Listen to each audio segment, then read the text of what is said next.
Always very interesting to talk to. He has brought us a new book. We've talked about his 5 previous books for a long time here at Prophecy in the News, but he is publishing a new one called Return to Mecca.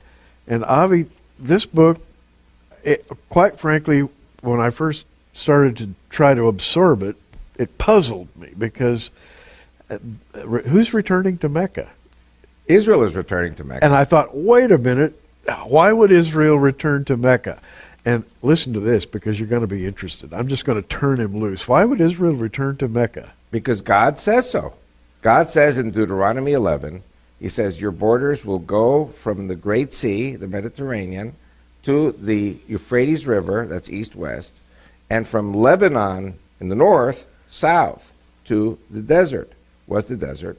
The desert is not the Negev, which was the tribe of Judah. It is not the Sinai Peninsula in Egypt, because that was always pharaonic. The great and horrible desert, as it is described in the Bible, is the Arabian desert.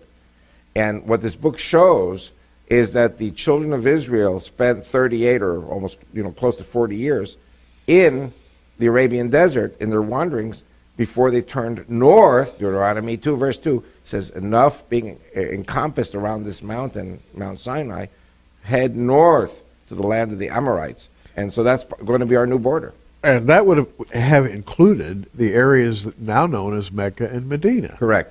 And so they actually set foot on this soil. Wherever your feet will tread will be yours. And yeah, I was going to have you talk about that, because that's a promise that God made to Israel, wherever your foot shall touch the ground. And by the way, I think people are beginning to learn, finally, and it's been a slow process, they're beginning to learn that Mount Sinai is not in the Sinai Peninsula. It's in what used to be called the land of Midian, over on the eastern shore of the Red Sea, not far, I guess, from the Gulf of Eilat, and then moving on inland to contemporary Mecca and Medina. The feet of the Israelites